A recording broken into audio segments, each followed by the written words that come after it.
मार्च को स्वतंत्रता दिवस पूरे भारत के लोगों द्वारा मनाया जाएगा। हम भारतीयों के लिए ये दिन किसी त्योहार से कम नहीं होता है, क्योंकि इस दिन हमें ब्रिटिश शासन से, उनकी गुलामी से आज़ादी मिली थी। ब्रिटिश शासन के अत्याचारों से आज़ादी पाना आसान नहीं था, लेकिन कई महान पुरुषों और योद्धाओं ने गुलामी के खिलाफ आवाज उठाई, अपनी जान की परवाह किए बिना संघर्ष किया। कई आंदोलन किए, कई जेल में गए और कई तो फांसी तक पर चढ़ गए और हमें आजाद भारत दिला गए। ये वीर पुरुष हमें आजादी के साथ साथ भक्ति करने की आजादी भी दे गए। मानुष जन्म हमें मिला है तो भक्ति अवश्य करनी चाहिए।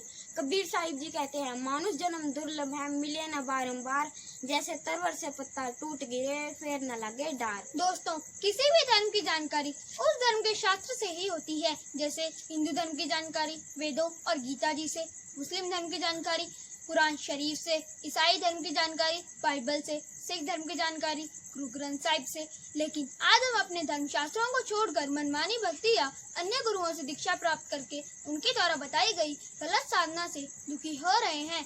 किसी को बीमारी ने घेर रखा है तो कोई आर्थिक तंगी से परेशान है, कोई मानसिक रूप से परेशानियों का सामना कर रहा है। आज भी दुखी है इंसान। हम भक्ति करके भी दुखी है, इसका मतलब हमारी भक्ति विधि सही नहीं है। गीता जी अध्याय 16 के श्लोक 23 में लिखा है कि जो पुरुष शास्त्र विधि को त्याग कर मनमाना आचरण करता है, ना तो उसे सुख मिलता है, ना तो उसकी परम गति होती है, अर्थात मोक्ष भी नहीं मिलता। इसलिए हमें मनमाना आचरण छोड़कर विधि के अनुसार भक्ति करनी चाहिए। आज संत रामपाल जी महाराज शास्त्र अनुकूल भक्ति बता रहे हैं। संत रामपाल जी महाराज ही हैं सच्चे सदगुरु, तत्वदर्शी संत और बाखबर। संत रामपाल जी महाराज ने सभी धर्म के धर्म ग्रंथों को खोलकर दिखाया है कि सच्चे सदगुरु पूर्ण परमात्मा कबीर साहिब जी हैं। आज दुनिया में लाखों धर्म गुरु हैं, पर पूर्ण गुरु संत रामपाल जी महाराज ही हैं। अपने ग्रंथों में भी पूर्ण गुरु की पहचान बताई गई है। जैसे गीता अध्याय 15 के श्लोक 1 से 4 और 16-17 में बताया गया है कि जो संत इन संसार रूपी उल्टे वृक्ष के सभी विभागों को बता देगा, वह ही पूर्ण संत होगा।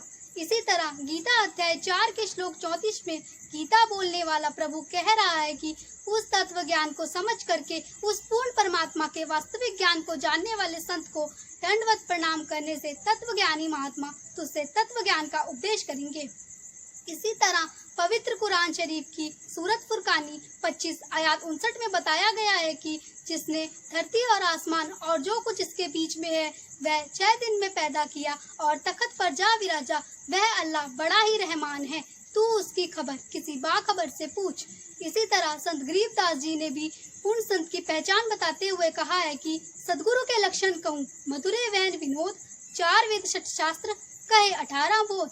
इसी तरह भविष्य कर्ता नास्तिदमस अमेरिका की फ्लोरेस ने भी अपनी भविष्यवाणियों में बताया है कि एक ऐसा पुरुष आएगा जो इस धरती को स्वर्ग बनाएगा। यह सारी भविष्यवाणियां संत रामपाल जी महाराज पर खड़ी उतरती है। आज पूरे विश्व में संत रामपाल जी महाराज ही शास्त्रों के अनुसार भक्ति बता रहे हैं।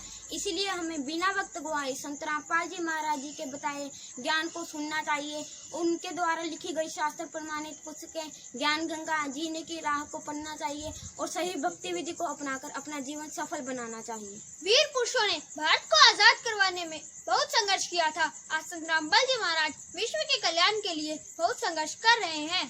सत साहेब।